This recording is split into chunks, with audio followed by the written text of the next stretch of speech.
సర్కారును నడిపేందుకు కాంగ్రెస్ నాయకులు మద్యాన్ని ఏరులై పారిస్తున్నారు. 45,000 కోట్ల రూపాయల ఆదాయం లక్ష్యంగా ప్రణాళికలు సిద్ధం చేశారు. గత ఏడాది కంటే ఈసారి భారీగా అమ్మకాలను పెంచేశారు. గత 6 నెలల్లోనే ఏకంగా 23,000 కోట్ల రూపాయల ఆదాయాన్ని పొందింది రాష్ట్ర ప్రభుత్వం.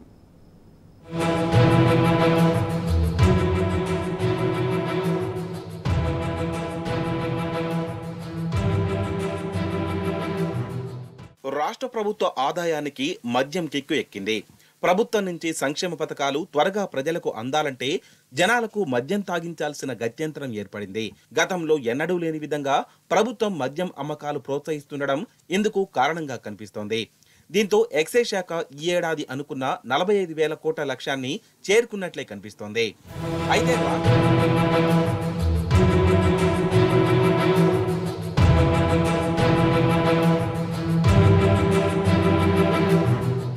అయితే రాష్ట్రంలో అమ్మకాలు గత ఏడాది కంటే భారీగా పెరిగాయి. కాంగ్రెస్ ప్రభుత్వం మద్యం అమ్మకాలపై వచ్చే నిధులపైనే ఆధారపడిందనే విమర్శలుస్తున్నాయి. అలవిగాని హామీలిచ్చి అధికారంలోకి వచ్చిన కాంగ్రెస్ ఇప్పుడు ఎక్సైజ్ శాఖనే నమ్ముకుంది. కమర్షియల్ ట్యాక్స్ తర్వాత అత్యధికంగా డబ్బులు కురిపించే కల్పతరువుగా ఎక్సైజ్ శాఖను గుర్తించింది.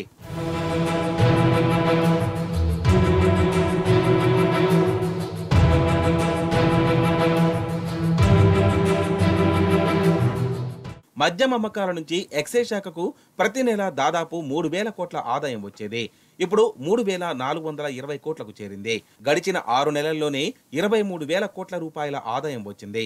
ప్రభుత్వం లక్ష్యంగా పెట్టుకున్న 45,000 కోట్ల రూపాయల ఆదాయం సునాయాసంగానే వచ్చే అవకాశాలు కనిపిస్తున్నాయి.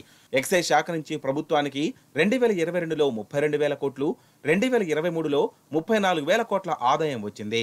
ఇప్పుడు ఆ లెక్కలు భారీగా పెరిగిపోవడం ఆందోళన కలిగిస్తోంది.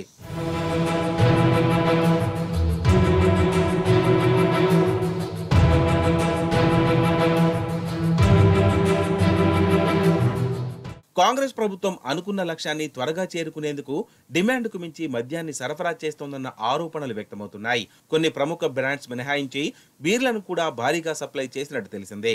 గత 3-4 నెలల్లోనే 90 లక్షల కేసుల లిక్కర్, 138.56 లక్షల కేసుల బీర్లను విక్రయించారంటే ఏ స్థాయిలో అమ్మకాలు జరిగాయో తెలిసిపోతోంది.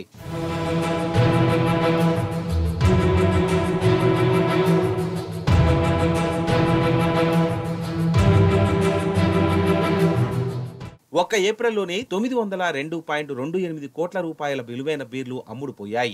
2023 ఏప్రిల్ నెలలో అమ్మింది 764 కోట్లు కాగా గత ఏడాది కంటే ఈసారి 19% బీర్లు అమ్మకాలు పెంచారు. అన్ని డిపోల్లో ఒక్క ఏప్రిల్ నెలకు 2.28 లక్షల కేసుల బీర్లను నిల్వ ఉంచారు. జనవరి నుంచి ఏప్రిల్ నాటికే 50.14 లక్షల కేసుల బీర్లను అమ్మారు. దీన్ని బట్టి మద్యం అమ్మకాలపై ప్రభుత్వం ఏ స్థాయిలో ఆధారపడిందో అర్థం చేసుకోవచ్చని విశ్లేషకులు చెబుతున్నారు.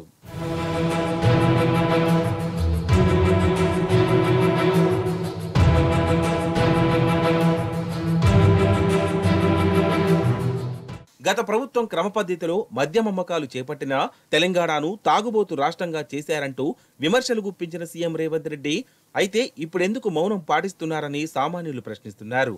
నాడు బెల్ట్ షాపులు, మద్యం అమ్మకాలపై గగ్గోలు పెట్టిన ఒక వర్గం మీడియా ఇప్పుడు స్పందించకపోవడాన్ని వారు గుర్తు చేస్తున్నారు.